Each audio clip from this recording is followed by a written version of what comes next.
sometimes there's a peak pose, which could be an inversion. And an inversion is just any time that you get your head below your heart. And that has therapeutic benefits because you're just slowing down the circulatory system and allowing people to see kind of what their natural animalistic instinct is and to encourage breathing. Because it sounds counterintuitive to breathe while you're upside down, but it helps blood flow and it helps red blood cell count, it helps sleeping, it helps almost anything that you could possibly think of that ails you.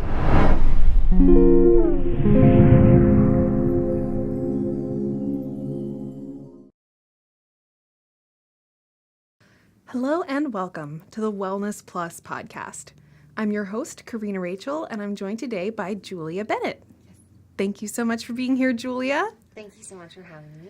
So you've been a yoga teacher for many years now. Yes. And one of the things that you mentioned to me in our very first shoot, you said, man, if I had only known this when I started doing yoga. And I thought that would be a great topic for the Wellness Plus podcast. I agree. And yeah, there are quite a few things that I wish that I had known before I started my yoga journey. I think I can formulate 5 on the spot. Okay. One of them would be the instructor, if anything like myself, is probably just as nervous and cautious as you are, because I think that it's a two-way street. They're trying to understand you and your needs, and they're trying to provide that as much as trying to observe any type of things that might be going on with you that they could help or assist with. So it's a lot, I think, to go to be a student, but I think it's a lot to go and be an instructor too. So not coming in thinking that, you know, anyone's going to judge you for your flexibility or anything like that, or presence, because that just is more about them than it is about you. The second thing would be to not worry about flexibility and presence, because that will all come, I think, when you least expect it, or when you're not so focused on it. Because I know that it's like one of those things when I'm not worried about worrying, then I stop worrying. Like when I breathe, you know, everything kind of happens the way it's supposed to. Right. So it's just like kind of leaving the anxiety and the worry at the door is like a good thing to think about. Yeah, and I think that so many, I mean, I know for myself, you know, walking into a yoga class, you kind of have that feeling like, oh, well, here's this instructor.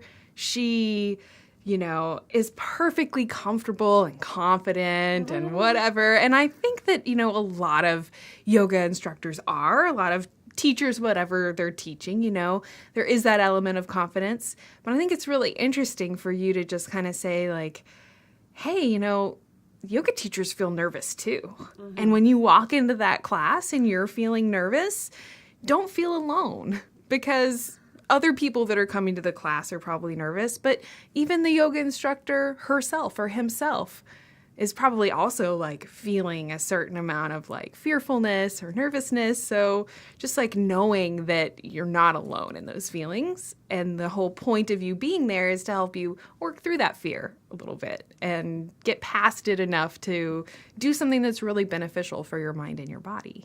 Yes, and that's so well put, because I've spoken to so many instructors, and it's either that they have a flow that they really want to stick to, or that they want to be flexible and mobile to whatever the needs of the students are, or maybe they didn't have time to do their playlist, or maybe they're running from rush hour traffic. Like there's always like something that, you know, that maybe that they're playing in their mind of like, how am I not being zen enough for this person or whatnot. And from the newness of a new student, there's like 2 things that I would definitely iterate about, like the advantage that you have. Number 1, I would say that it's really about the instructor. So like not thinking that, oh, I don't like yoga because I didn't like that flow. Well, okay, maybe try another instructor at a different time, a different style. Or I don't like yoga as a blanket statement because I didn't like the instructor. Well then, like, you know, it's like, it's kind of finding, like, and I have a lot of analogies of yoga to cooking. So like finding the style of cooking that you like, because in every style of cooking, they have elements that are the same, but it's just about how they're combined that really make a difference. So I would say that's like number one as a new student of how you have the advantage. And then number two, it's like really, I know that a lot of instructors say this, but to take it at your own pace, because that in itself takes bravery.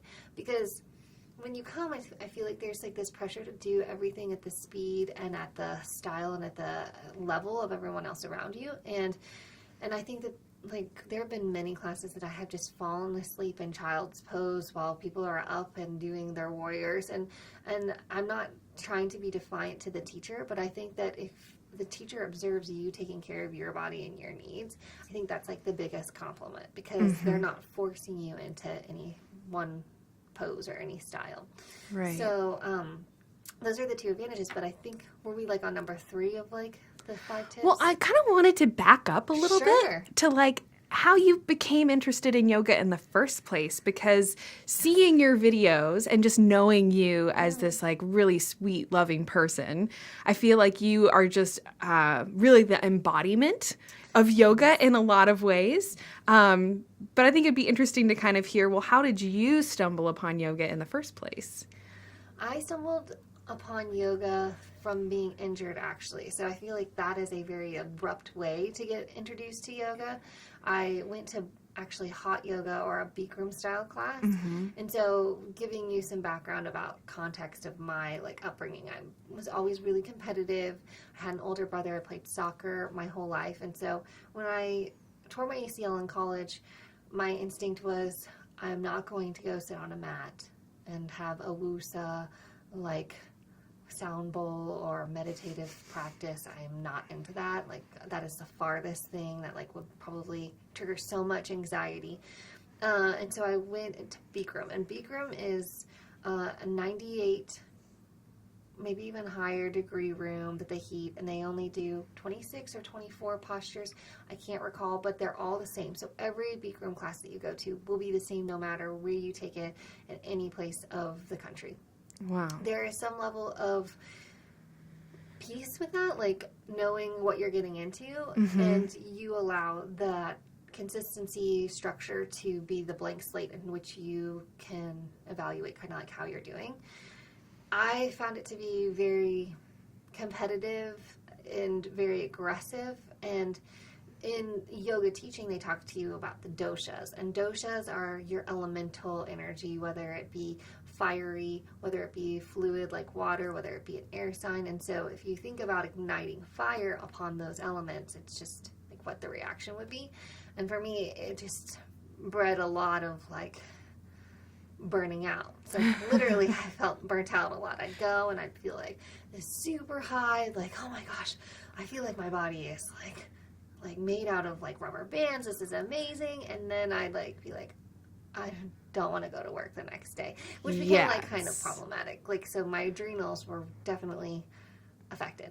So then I took a little break from that and started doing vinyasa, which is a lot more up to the instructor's creativity. They go through probably 60 or 80% standing floor series, and then 30-40% anywhere. Like, it could be 50-50, depends on how the teacher wants to teach it, but generally you have the standing series where you're up on your legs, and then the floor series where you're on your back or on your stomach.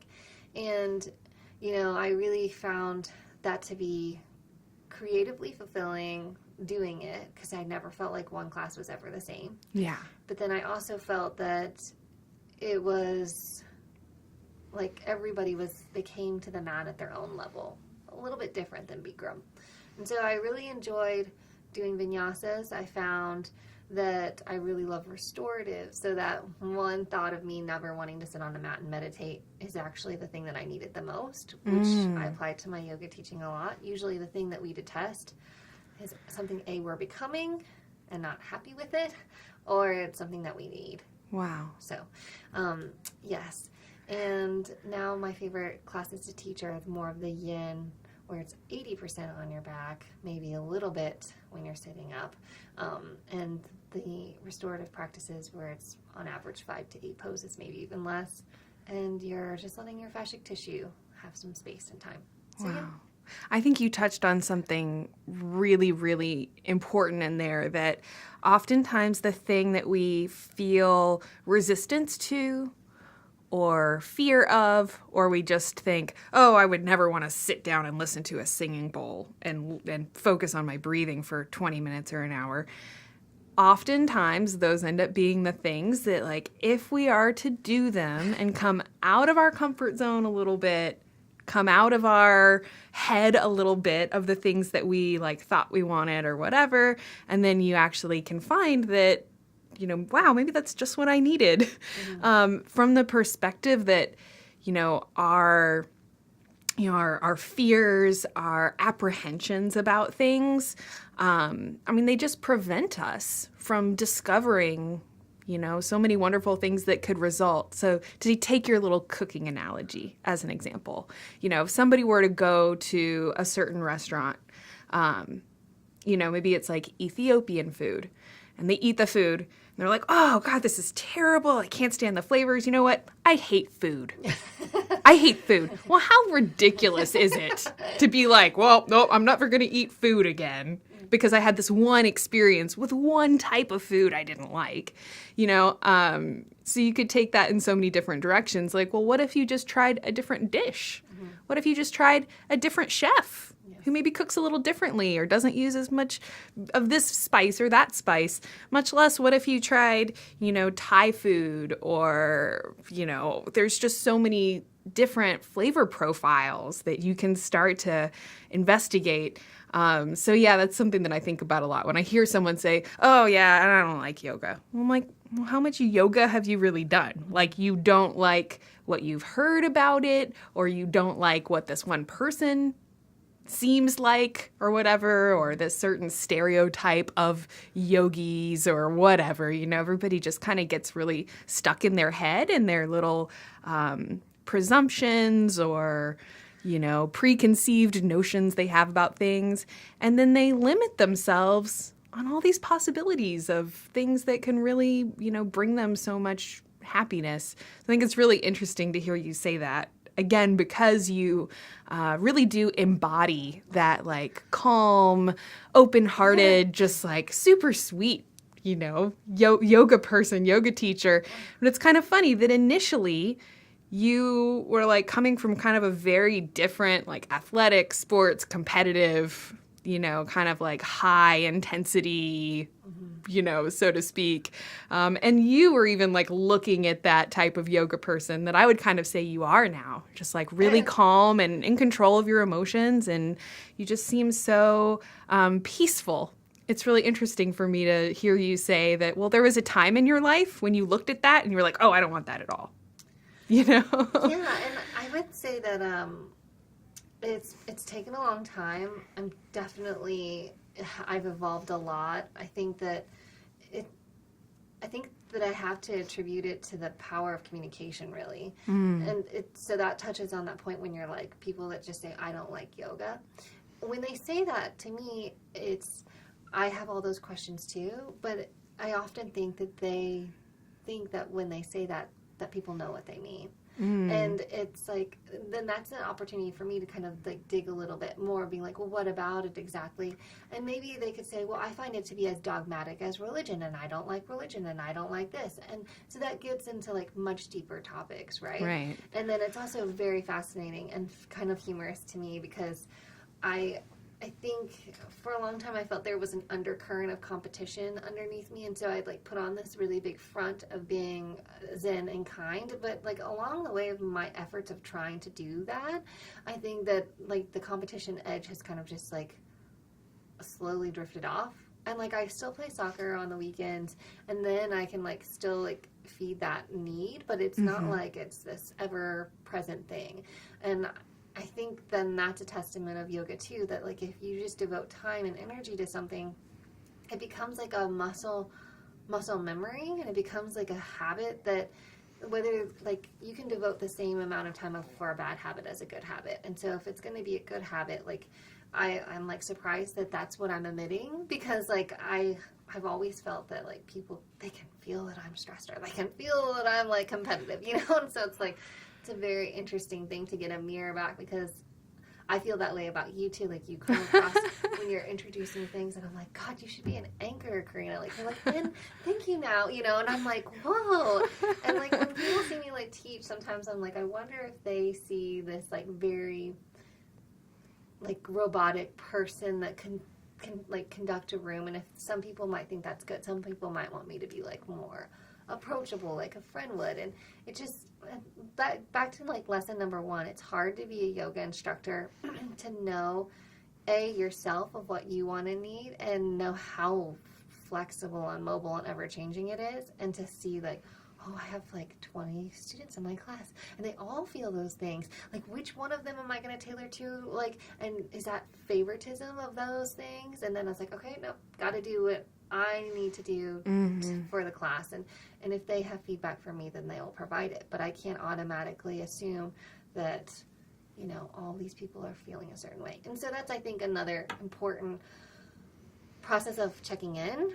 A lot of new students, they don't know like what to expect when they come in, but I really like to introduce my classes with a check-in of like, how are we feeling? If you would like to associate a number to your emotions, from 1 being I just woke up, to 10 being like I just ran a marathon, and notice how those could be interchanged. Like, some people feel high from like running a marathon. Some people might feel like, no, that's my 1. And then like some people wake up feeling like, I'm the most energetic I've ever been all day. And so it's like, I just try to tell them like, hey, I'm just trying to get a gauge in on my class for an overall mean or median of how everyone's feeling. So yeah, I mean, all those things that you were talking about, I'm like, that's very fascinating to me. Yeah. So what would be, we talked about, I think, the first 2 things, right? What would be the third thing you wish you knew? And it doesn't have to just be related to going to yoga class, because we have a lot of, you know, our followers that are doing the yoga videos at home. And I think that's a really great, you know, safe place for people to approach something that's new, because I think it's important to recognize that no matter what we're talking about, be it a different type of exotic cuisine or a new type of fitness or a new type of whatever, you know, we're always going to have fear around doing something new and doing something that we've never done before. So I love that we're able to provide people an entry to learning yoga and creating a yoga practice, without them necessarily having to go to a studio or go into that like physical new environment. You can take something that's new and challenging and a little bit scary, but at least do it in the comfort of your home. Sure. I think that it goes back to what I tell all my students, is that everybody has a different learning style. So everybody learns differently. Sometimes it might overlap, but some people need to see someone doing it, demoing it in front of them. That's why I love the videos that we're able to produce, because we're able to show people visually, like, these are the suggestive ways in which the poses are done. These are how they're constructed. This is the anatomy in which it targets. And then from another perspective, like, if that triggers something where you feel like you have to look a certain way or wear a certain thing, and you just want yoga, I invite you to even like turn off any visual aid and just listen to how the instructor is guiding. Because I used to think that yoga had to look a certain way, and it doesn't. Yoga is how it makes you feel after or while you're doing it. So that would be like my number 3 most important tip, really.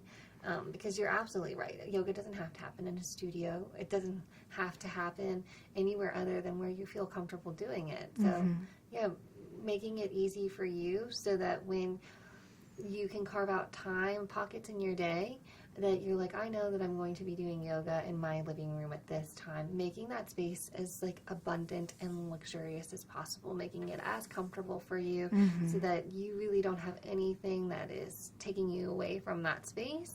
And then from like a life coach perspective, I was watching this video that said, our passions really sometimes lie in the place that we procrastinate. And so I know that if I want to procrastinate, I'm going to go do it on my mat. Like, and I have shifted the perspective of procrastination being this terrible thing. Oh my gosh, we're a society of productivity and like efficiency and effectiveness. And I know that like hey, if I want to procrastinate a project, then I need to go onto my mat and just like kind of let go of this need for it to be something that it's not, because it's exhausting forcing it into something, and just be there. So that could be another application for our folks at home too, you know, because that's when I counterintuitively need it the most, when I want to procrastinate. So I go and I do yoga. Yeah. And I think that, you know, something that just kind of, you know, I don't know if this was necessarily one of the things, but one of the things for me is that, you know, I think, you know, we've talked a lot about how we kind of fixate in our mind on our expectations of things. Like yoga is for this or for that or whatever.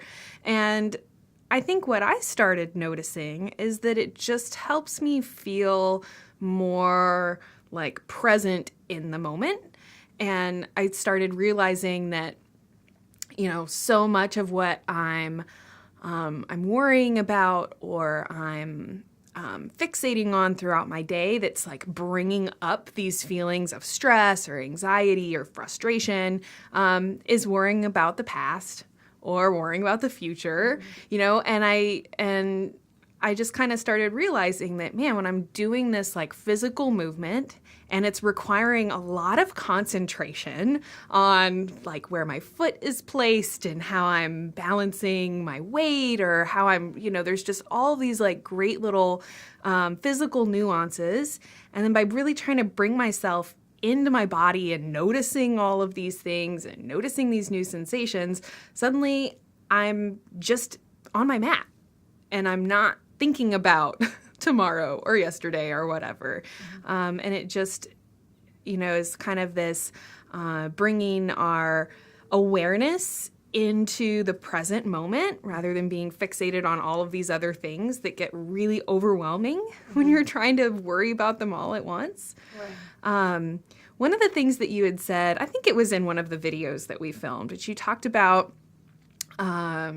yoga is like the physical expressions of our emotional energy or something like that. I mean, can you talk a little bit about that? Yeah, so I think that the body is, in yoga, and I truly believe that the yoga holds on energy in a way that our brains can't cognitively understand. And so it's like something this simple that I give the example is because I tore my right knee ACL, I tend to lean to my left hip, which can throw off my back and it can throw off my right shoulder. And so it's like we kind of zigzag our way up from self-protective tendencies. And our body also holds energy in a way that we hold stress in different places. And I think that people know that like sometimes they're really tight in their hips because all they do is they sit and stand and they don't get any mobility or range of motion laterally, or in their shoulders, like people can hunch and then they can protect their heart space, so it's like they're not really breathing that much. Like you can feel a constriction in your lungs when you're like, I'm just sinking here, but then when you like open up, you can feel that there's like an energy that can be released through it. And so yoga is just literally stretching and finding flexibility and mobility in those muscles, those joints, those tissues, so that really you can flush everything out. And I think it's really important. You don't have to follow a certain path or a script or a style. Like even just being in your chair at work and you just like getting a nice little crick over on the lower back of the lumbar, like you having that awareness and that knowledge. And I mean, I would definitely say people, you're doing yoga even if you don't expect it. If you're like, oh, I'm just like cracking this neck or letting this have a little bit of some tension release, you know what you're doing. And I think that would be my other big tip of like, before I started, is that I had all of the knowledge that I thought that I needed to obtain outside of myself, inside myself, because I started listening to my body, and you can't escape your body. Like you can if you're like tripping or if you're like, you know, doing something like way outside of like maybe zoning out, you can escape your body. But like yoga just teaches you to connect with the body. And so if you need to stretch, if you need to move your legs or your arms or your torso in a certain way, then do it. So it's like trusting yourself, because I think everybody has that hesitation of doing yoga because they think, I don't know enough, or I don't know the history. I don't know all these things, but the why needs to be because your body wants to, you Right. know, and everybody's body wants, I believe, to be moved, because when you move, you feel freedom. And I think that it's innate in humans to feel free and to not feel limited by their body. And so if you listen to your body, then you're giving your body actually what it needs. And then that can aid into pain relief, into weight loss, into all these things, which is like feeding the body back to allowing it to be free. Does that make sense? So it's like a little bit of a which came first, the chicken or the egg scenario, you know? But just this whole idea that I love what you said. I ended up finding what I thought I was looking for outside of myself. Yeah. Was like really inside of myself. I just wasn't really listening. I wasn't paying attention. And you're so right. You know, you can take an example like just bringing your attention to your posture. You know, that was a big thing for me. And I kind of had the same experience as you, where I started noticing that I would always shift my weight on one side of my body. And then it was like creating these things. And just in this practice of like, okay, I'm going to try to stand with better posture. And I'm going to try to, you know, have my weight evenly on both feet rather than always like, you know, putting my weight all in one hip. And just by starting to have that awareness and starting to notice it. And then I would start noticing things like, wow, actually, I have less, you know, low back pain on this side now. Or, you know, wow, I actually feel more confident and powerful when I stand up straight and when I'm not slouched over or whatever.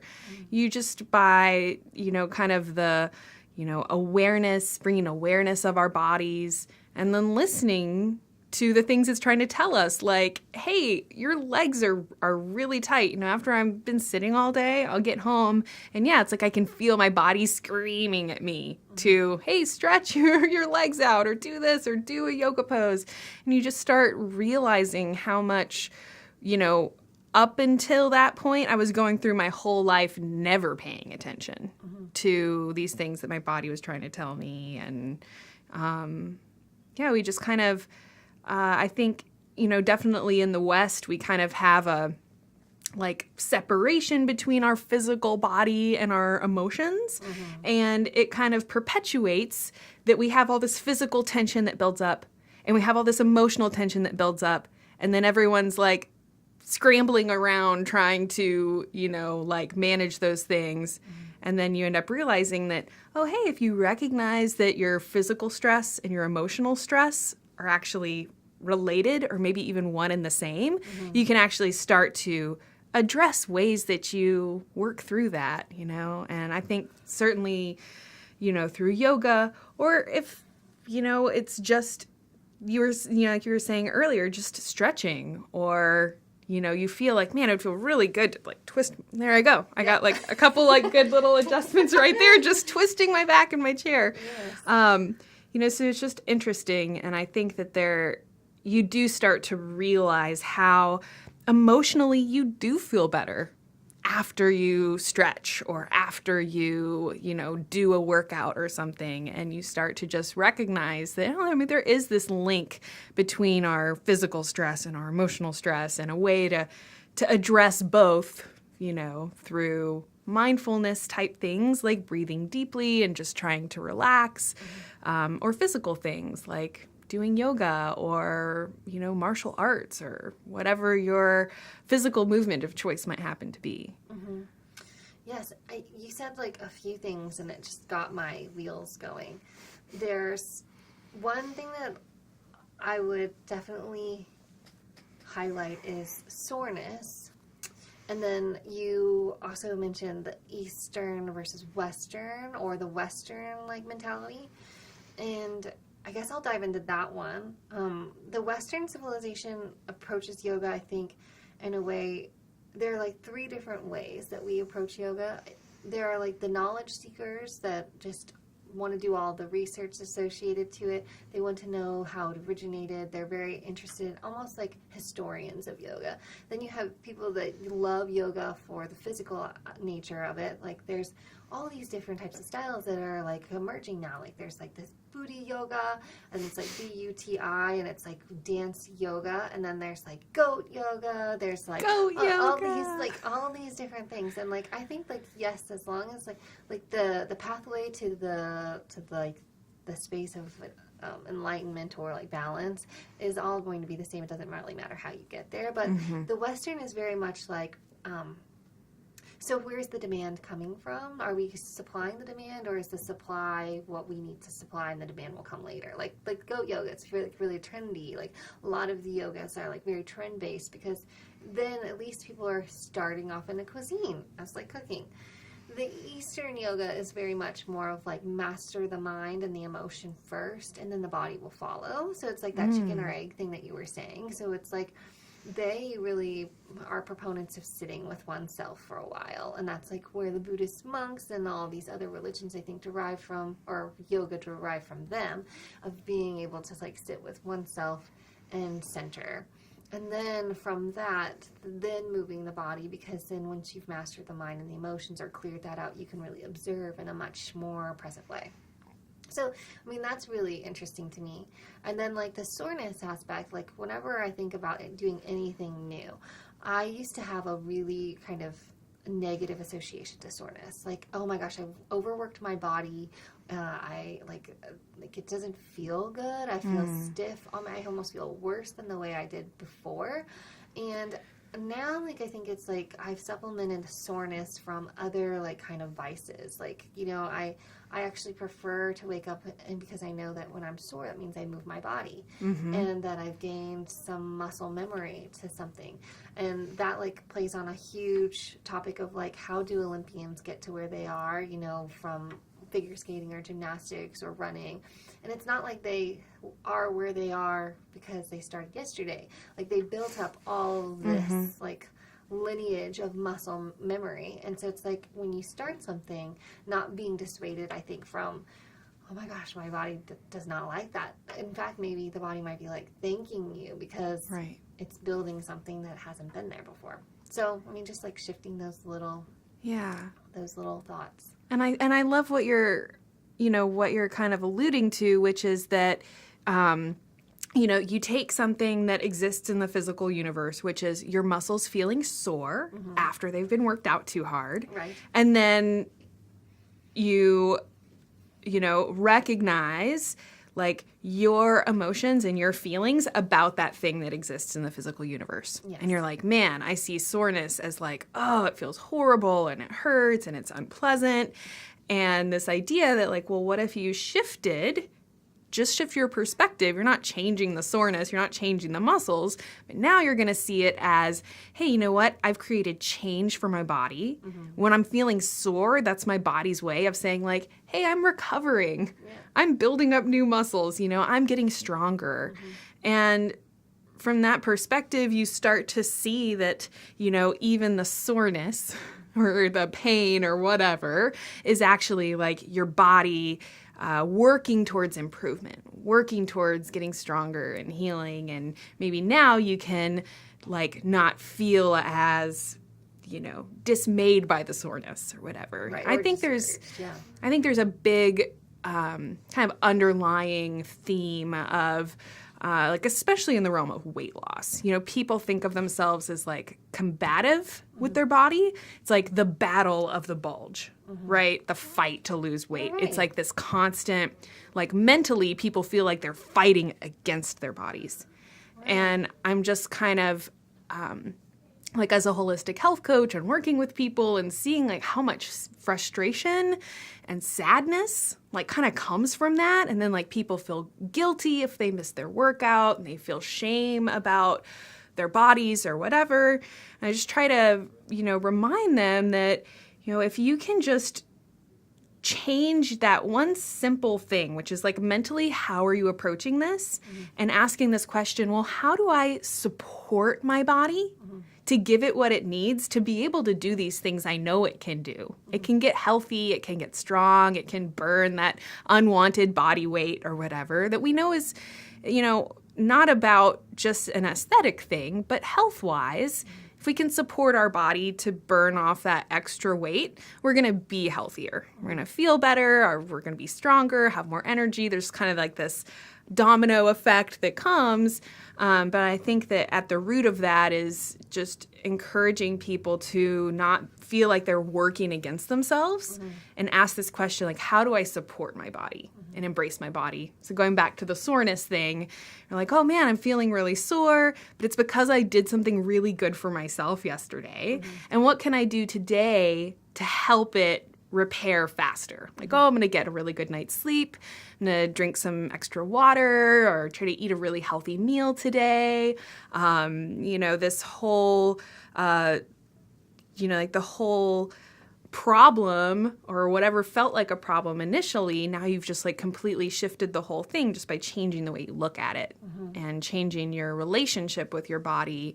And, you could take it in like yoga and flexibility as well. People are like, oh, I'm not flexible enough for yoga.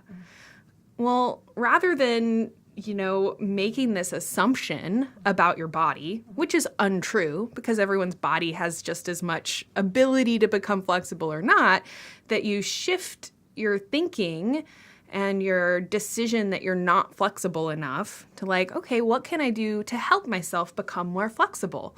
Oh, well, I'm going to stretch more. I'm going to do more yoga. I'm going to, move into these just kind of practices that support myself rather than always feeling like I'm working against myself.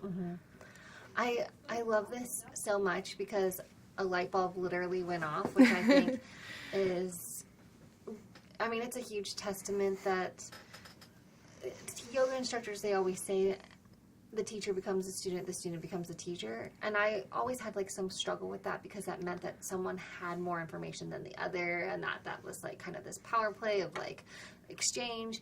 But I really feel this way right now because like you teach holistic health. And when I was talking about like shifting the perspective of soreness, I hadn't really even thought about the body positive movement. My husband and I will come home and we'll like talk about our bodies in a way that is limited. Like we'll be like, oh my gosh, like this happened, like I feel sluggish or blah, blah, blah, blah, blah. And you're absolutely right. Like it takes me to shift like that. What did I do well that my body enabled me to do? And so it's like, because I'm like, how do I manifest that into like others around me feeling body positive? Like it's not like me being like, well, you should really be thankful that you have a body because some people's bodies like are handicapped or something, that's how I was raised. I was raised with kind of like that like guilt mongering of like me being like, you should be thankful for what you have. And then it made me feel like the act of being grateful or thankful was just like really self-invested. Does that make sense? Like it's like it didn't feel like it came from a wholesome place, but what you're saying is like very much like this wholesome place. It's not being like you should be thankful. It's like really thinking about what is enabling versus what is not enabling, So I was like, whoa, I mean, I myself do that, and I don't think that enough people, talk about it, especially instructors, being like, oh, I'm self-critical in ways that I like think, oh, I need to do this to get this. But instead of thinking of like, oh, from my mental health perspective, it would be really great if I went for a walk. And then that walk leads to like me gaining muscle memory and soreness in my legs that helps me like feel body positive. Like, do you know what I mean? It's like, but some people really want to like quick step or like go through the fast lane of the checkout lane of just being like, nope, this is like, I just want to get from like, I am who I am and I should be body positive because just take me or leave me. And they don't like kind of see like this whole cycle involved of being like, it's work. Does that make sense? Yeah. Well, I think that there's, I think body image, man, that could be a whole other topic because that is like really at the crux of everything. People, feel either like shame and guilt about the body or like when I think what you said a second ago was like the mental limitations or whatever. Like we have these limitations in our mind like, oh, well, I don't have strong quads, so I could never be a runner. Right. Or I don't have this thing, so I couldn't do that. We just have all of these like kind of mental limitations we're inflicting on ourselves. I like that we like play over in our head. And it's like, no, that doesn't have to be the case. But then that like gets into this huge metaphysical context of like being like encapsulated when I like talk about freedom. Like sometimes people like the cages that they're in because then that means they don't have to open themselves up to change. Does that make sense? Yeah. So by being like, okay, I'm okay with that storyline because I don't really want to get out anyway. Like, and having that rationalization support this limited behavior and then being like, well, that's everybody else's problem. Everybody else has it way easier than I do. Like, that's like, that really, I never really had like thought about how it spawns nor how it continues. And I see it in myself a lot. Right. And I see it in others. So it's like, it's just a lot to think about. Anyway, so yeah. Right. Well, I think it's interesting that, you could then ask, well, like, how do we extinguish these, like, negative thoughts that we have about ourselves and negative emotions that we have and these kind of judgments or decisions that we've made about ourselves. And I think coming back to yoga, it's one of those practices that as you do it, you build so much confidence in it because you're able to see like, okay, the very first time you like put on a yoga video and you start doing it and they're like, okay, come into your downward dog. I mean, the first time you do downward dog and they're like, okay, this is supposed to be a restful pose. You're like, what? Yes, I remember that. What? Are you kidding? Like, what are you talking about? It feels so awkward and so strange. Yes. And then like the more that you do it, then you're like, oh yeah, I do feel it, and it feels so good, and you, so you're starting to, build that muscle memory and that kind of confidence that comes from feeling more comfortable in the movement. One of the things that's really interesting, they say from a psychological perspective, that humans are more likely to choose unhappiness than the unknown. So, like, you're more likely to say, oh, I'm just not flexible enough to do yoga. And I'm just going to accept that I'm always going to be inflexible and I'm always going to be unfit and I'm always going to be whatever, rather than, like, potentially going out of your comfort zone enough to try something new that could actually, like, help all those things. I think in weight loss, it's another, you can see that as well. Like, people are like, yeah, well, I'm just going to accept being overweight and accept myself, having these like unhealthy habits and doing these unhealthy things because it actually feels more comfortable to just stay unhappy than to try something new or than to, go out of the comfort zone or whatever. Do you think that's like tied to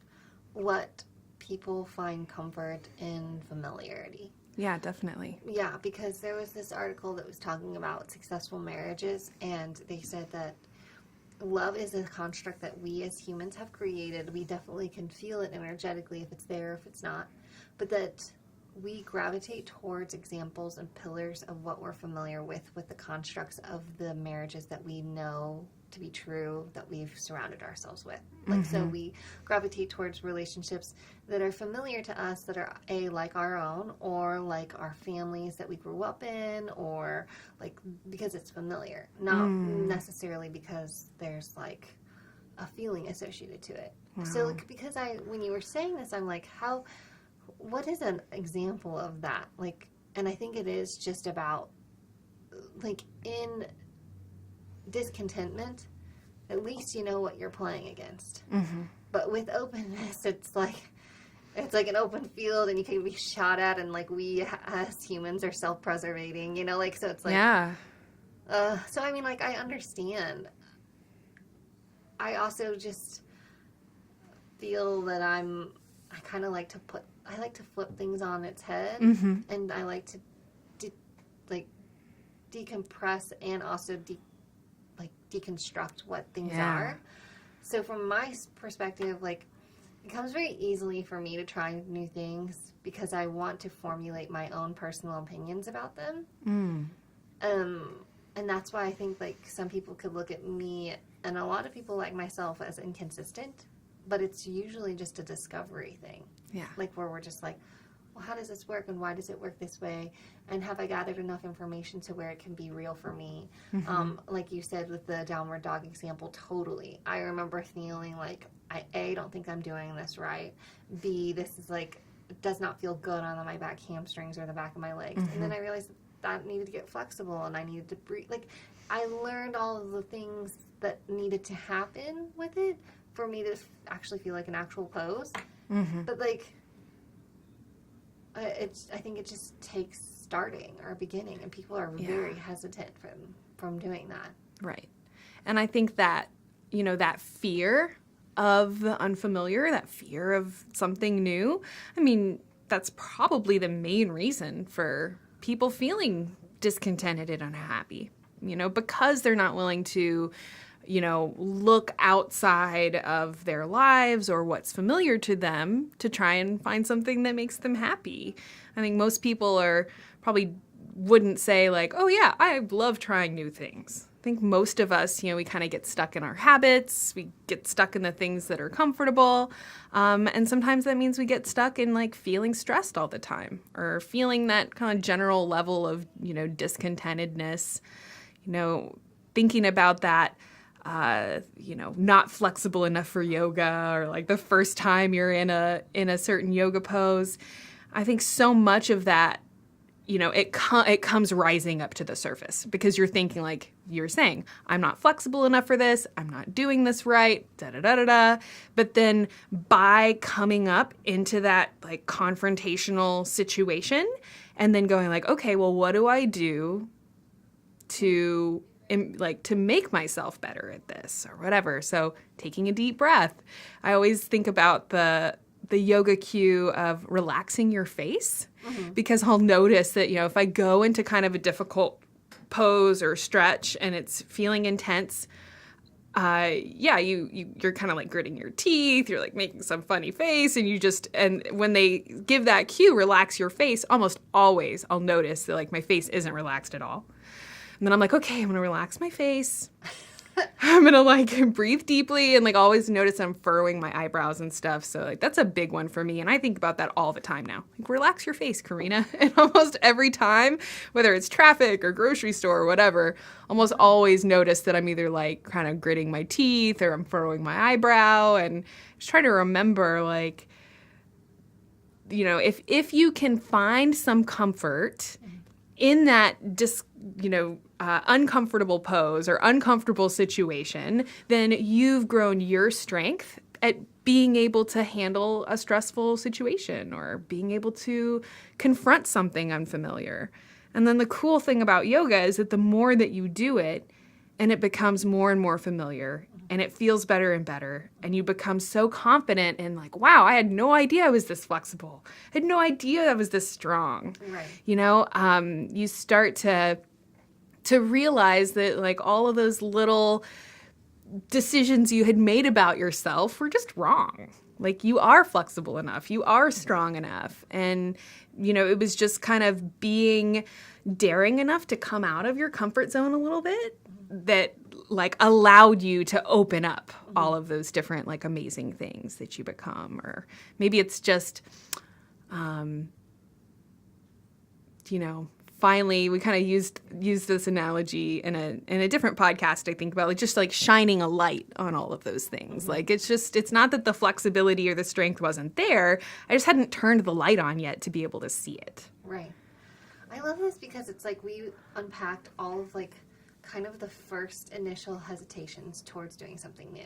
And that doesn't have to be about yoga. It has to be about anything. Like, I mean, I could give you examples of like, I get really ingrained and habitual of like kind of being this pixie manic, like wanderlusty kind of woman who like hasn't really been defined in my career because I don't want to be nailed down or labeled. And that's like something that I'm leveling with, like the same way that you level with your own limitations of physical or body associations in yoga. I feel like there's a lot of emotional things that we just like unpacked here that I'm like, oh, I'm going to try new approaches and like pivot a little. And I think that I'm this really physically flexible person, but sometimes I don't feel that I am in practice of application in real life.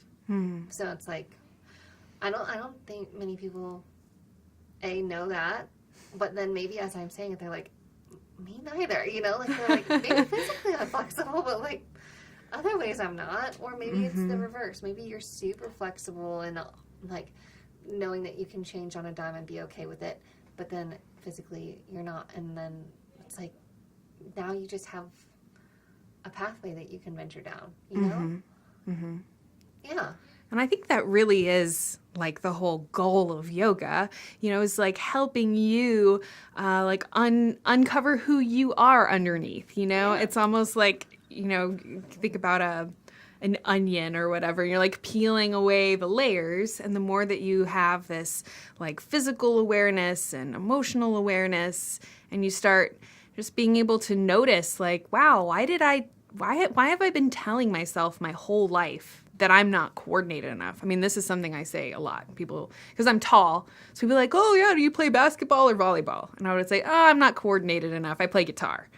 But I started realizing There's so much coordination in guitar. well, and it's funny, right? Because, you know, I like had made this decision about myself that like I'm not coordinated enough to play sports because I had some like negative experiences in elementary school, like track and field day, okay? Like, and so I started, you know, really being like, okay, so where did I first start believing that I wasn't coordinated, or that I couldn't play sports, or that I wasn't good at this? Like, wow, it was track and field day as a kindergartner when I started crying because I didn't want to go down the fireman's pole. I was like so scared.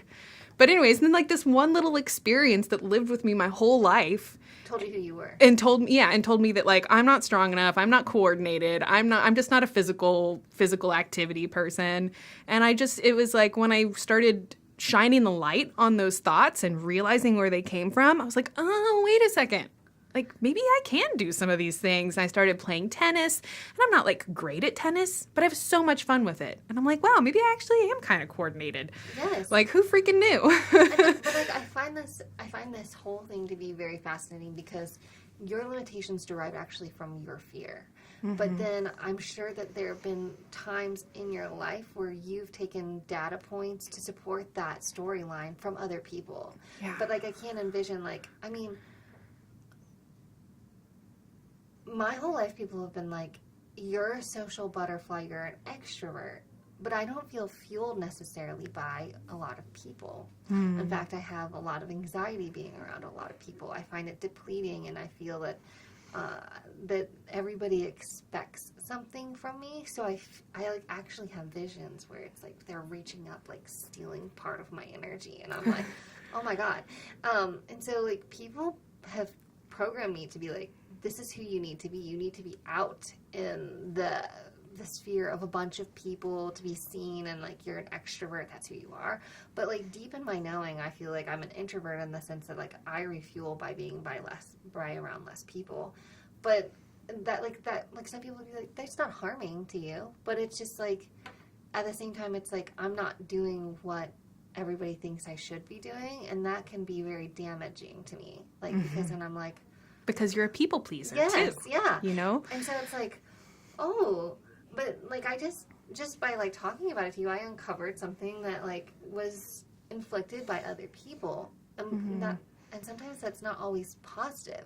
Right. You know, like people telling people that they're limited all the time, like bullying is a really big case, and like allowing that to be the narrative of your life is like really sad and scary. So anyway, yeah, I'm just like, there's a lot to be derived from everything that we've kind of talked about. Yeah. I think that, you know, to kind of pull it back in, we're talking about, you know, things that we wish we would have known. Oh, yes. We started doing yoga. I mean, I think that the emotional catharsis, you know, that comes from those physical activities is really huge. I think one of the biggest things that I learned was how much our brain really does dictate our physical abilities. So we've kind of talked about that in a lot of ways here, but like from a just like nervous system perspective, when you're going into a challenging pose or trying to do the splits or whatever, something that, is kind of scary, it's kind of new, and you probably have somewhere in your like mental Rolodex this thought that like, I can't do the splits. I'm not flexible enough for this. And so then like in the physical moment, you're in the pose or whatever, like the only way for you to actually be able to sink into it a little bit deeper or be able to relax your face and take a deep breath in that pose is actually by, helping your nervous system to relax. And actually all of those fears and thoughts and preconceived notions are just telling your nervous system to like keep firing, and like we keep talking about like self-preservation. Like the whole reason that our muscles feel tight in the first place is that they're just trying to protect themselves, so they feel like too scared to let go or whatever. So then through the breathing deeply and through the intention of trying to relax into the posture or find a state of like peacefulness in a kind of difficult pose, or maybe it's awkward pose and it just feels awkward to you, that actually like you need your nervous system to relax. So letting go of all those little preconceived notions and all those little fears and just letting your breath down regulate your nervous system and get you out of the fight or flight, well, then suddenly the muscles like literally feel like they're unlocking or they're unleashing. And then you like sink a little deeper into the pose. You're like, oh my gosh, I'm actually doing the splits or whatever the thing is. And then it's like a positive feedback loop in that way, because then every tiny little step that you make towards improving yourself or seeing yourself advancing or getting stronger or whatever becomes the impetus for you to be like, wow, I'm going to come back and do this again tomorrow. Right. Or what if I, tried this other pose that I wasn't comfortable with? You mentioned a little while ago about like asking this question of how do, Olympians, like gold medal Olympians or whatever, like get to where they're at? And what's the difference between, like a gold medalist and, the people who maybe like never make it to the Olympics or whatever. And interestingly enough, it's like coming face to face with your fears. So for instance, you could, in practicing music and stuff, this comes up a lot. They'll be like, well, practice the things that you're not good at. Because we feel, we gravitate towards like, oh, I'm going to do the poses that I feel comfortable in, that I feel like I'm good at. And then like all the things that we don't really feel that comfortable in, we don't practice them. So in music, it's always this thing where I'll be like, oh yeah, I just want to like, I'm really good at this thing. Like I want to practice this. And they're like, okay, that's fine. But now you need to practice the rhythm that you're really bad at, And so actually challenging yourself to practice the things that you are fearful about and practice the things that do feel challenging is actually where you are able to have all of these major breakthroughs. And I think from a like athletic perspective, Olympians and stuff, that's one of the things that they approach in their practice. It's like, all right, but you're going to have to practice the things you're bad at and not just only practice the things you're good at. It's like forcing you to come out of your comfort zone in order to move forward and like unlock all of these other strengths or abilities that maybe you didn't realize you had before. Yes. And I think that this is so helpful because you're absolutely right. It's almost like we want to champion the things that we're really good at, because I think for me, I always want to put my best foot forward. And as you were also describing, I felt that there were these like levels, and I can outright say that most things I start, I do well at. And so I remember when I started yoga, it came very naturally to me. And pigeon pose, in fact, was something that I really hated. And then I kind of took some breaks from it by not doing it as intensely, because I was just like, I can never get it right. And then when I came back to my mat after I'd taken a break from it, I was able to do it just fine. I don't know what had happened. Maybe I no longer was afraid of it, but I was able to do it, and I began to love it. And then when I teach it in my classes, I say not to set any preconceived notions of this pose. However, this was the most challenging one for me, because a lot of people, it comes very simple too, or they get into it just fine. But I was like, it took me a long, long time. And so that just also demonstrates that everybody's body is different, because we hold things differently. Yeah. But I just also saw kind of too that you're right. We as humans, I think, love to pick the path of least resistance. And I, being good at things, have always had a hard time picking one and sticking to it. And I always come up with reasons why I shouldn't, because I say, well, I don't want to limit myself from being able to choose. And I also don't want people to identify me as that one thing, because they're going to derive what they think of that thing instead of it being who I am. And then it's all this gray that I live in, a lot. And so just by hearing it from you, and this is a testament too, that sometimes we need the information that is provided, but we don't like how it's delivered until someone tells us in this very neutral, objective way.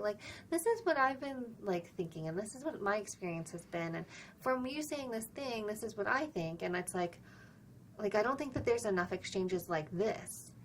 In life, where people just sit down and talk about their experiences, because I've been told my whole life from my family and friends that I should just pick something and do it well, but I've been so afraid to. But then by you being oh, I've been afraid to play tennis or basketball because I like to stick to guitar, and then my safety net is doing all the things, right? Because I want to be diverse and represent diversity. But it's really good practice to start doing things that seem so very frightening. And maybe even just by noticing the things that make us feel fearful, or feel apprehensive, or feel just, scared of, for lack of a better term, that maybe that can in turn kind of be an indicator of the things that you should try, Yes.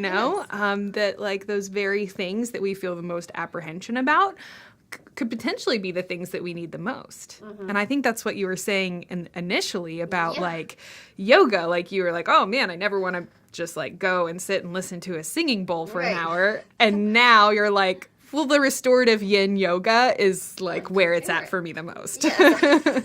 I think that's, yep. Yeah, so I have a lot of things to process, I think, because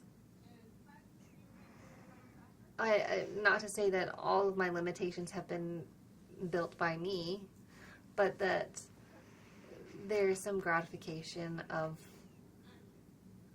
going towards discomfort and applying all the tools that we learned of breathing and the amygdala response of not fight or flight. And if you do, then that's okay. At least you know where your limitation is now in the moment, but then you can always come back to it instead of avoidance or burying, Right. And then that also touches on this theory that we have for individuals, whether they're fictitious or nonfiction, all different ages living inside of us, and it's a car of our psyche, and each person has different time that they're driving. And so when you meet that fear, a lot of times our infantile selves are below 5 years old self comes out, and we have some memory associated to that time. But then it's really being smart about okay, I'm going to put the driver's seat of my more rational higher self to know that it's okay. I can come back to it when I need to. Like, self-parenting to yourself is, like, really important. Mm-hmm. So I think, like, yeah, that's, like, another thing that yoga I didn't know about before yoga, which I'm, like, I can see all the time. Right. And then that gives grace to other people around you when you realize, like, who's really leading your personality right now. Is, like, I discuss this with my husband all the time. Like, is it your 3-year-old self that needs to be fed, that needs to sleep, that, like that's why you're angry? Like, really, this other thing, that's not why you're angry. Like, is that what's happening? And then you can kind of peel back the onion and realize that we all have that, Mm-hmm. you know? So then that gives a lot more compassion and grace to other people and yourself. Right. And you're like, oh, okay. How do I take all of this one step at a time, live in the moment, be nice to people, or Mhm. understanding at least? And, you know, how do I approach yoga with that same way that I would approach any new activity? Right. By not wanting to be, like, a perfectionist at it, Mm-hmm. and then taking it one step at a time. Right. Yeah. And I think that yoga really does teach you how to, you know, notice. I love the little analogy of, like, in your mind, you've got 4 different people driving the car, and it's either like your, like, animal instincts and your fears, or it's like the child in you or whatever that, you know, like when you're hangry, you're too hungry, you know, it's like the little child in you starts driving the car, and then you're, like, angry and you're this and whatever. And so, like, yoga in a way, it kind of helps me, like, notice, is it that, like, fearful child that's suddenly driving? And I think a lot of times when you go into those, like, difficult poses, it's that, like, really scared little child that comes out. And then you're like, okay, so I'm going to use some deep breaths, and I'm going to try and let my rational, conscious mind come in here. Like, I know that I'm doing this pose, that, like, I don't have any, like, true physical limitation preventing me from doing this. I just have to, like, stop letting all of my fear, like, put me in this, like, huge state of stress that, like, now the pure stress and physical tension that's resulted from it is going to prevent me from being able to, like, do it or whatever. Right, the self-fulfilling prophecy. Yeah. That's so, yep. So, Julia, in kind of wrapping up this podcast, you know, you talked at the beginning about like the different styles of yoga, almost like the different styles of cuisine, and how you wouldn't try one type of food, and if you didn't like it, be like, oh, I just hate food. I'm never going to eat food again. So on that note, could you just maybe, like, flesh out a little bit of the different styles of yoga, and maybe for, you know, people who are, you know, curious or looking into it, that can kind of help them figure out, like, well, which type of yoga or which type of class would be best for them? Absolutely. I can try my best. There are quite a few, but I will go over probably the 4 most familiar and popular in the cities that I've lived in. So you have Bikram, that was started by Bikram, and I don't know his last name, but begins with a CH, and I would totally butcher it. But he was the one that had the different styles of 26 postures, or 24, I can't remember, but it's in the heated room. And then some people have derived hot yoga from that. So hot yoga has become a terminology to where anytime the space or the yoga studio is heated, it can be anywhere from, like, 80 degrees to 100.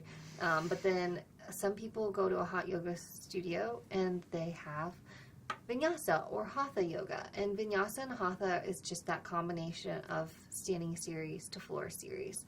And sometimes there's a peak pose, which could be an inversion. And an inversion is just any time that you get your head below your heart. And that has therapeutic benefits because you're just slowing down the circulatory system and allowing people to see kind of what their natural animalistic instinct is, and to encourage breathing, because it sounds counterintuitive to breathe while you're upside down, but it helps blood flow, and it helps red blood cell count, it helps sleeping, it helps almost anything that you could possibly think of that ails you, but we'll get into that later. Then you have the more yin and the restorative styles, and those are where you're very rarely up on your feet, and they really encourage getting your feet above your head too, but in a very soft and gentle way, Right. so that you can work on the fascic tissue that resides in your body. Then from all of those, there's, like, Iyengar, which is a certain individual who started a different channel of yoga that is very like based in like vinyasa and hatha, and I'm not quite familiar with that. So that's another lesson about what I thought before yoga, is that all yoga instructors knew everything about yoga. And then there's forest yoga as well. And then there are different types, like you can read on class styles like candlelit yoga, which could be that all the lights are low and you're just doing yoga leading from a leader or instructor, which is candles. There's a whole bunch of different types. Yeah. So, I mean, hopefully I illustrated kind of like the channels. Vinyasa and hatha are like 50-50 standing, 50-50 or a little bit less on the floor. Bikram is the same, but it's heated and it's the same 26 postures. Then restorative in yen on the floor, on the ground a lot. And yeah. And then what about power yoga? Do you know very much about power yoga? Power yoga would be a subgroup of vinyasa or hatha, but it can be heated too. Sometimes it's heated, sometimes it's not. But it is a lot more of holding the poses, and it is a lot of the more aggressive power, not aggressive, but I would say lengthening, strength building postures. So like when I think of power, I think of maybe you have weights when you outreach your arm and you warrior and you have to hold and stabilize your shoulder muscle groups. Very much more of like the muscle building. Right. Whereas everything in yoga like can be kind of very similar to Pilates, of lengthening and working smaller muscle groups so that you can tone and you can build just muscle and anatomy awareness. Like just from like pulling your belly button into your back and then realizing like where to breathe and how to breathe, especially like in downward dog. Those things are like what you learn in each of those yoga classes. Yeah. Well, Julia, I just want to thank you so much for sharing all of this with us. And I feel like there are so many more topics for us to delve into. So I'm really, really excited to keep chatting with you. And I just want to thank you so much for sharing your time with us today. Yes, and thank you so much for having me. Definitely. I want to thank all of you for tuning in to the Wellness Plus podcast. And for all of you watching, thank you for being a part of the Wellness Plus family. Can't wait to see you in the next video.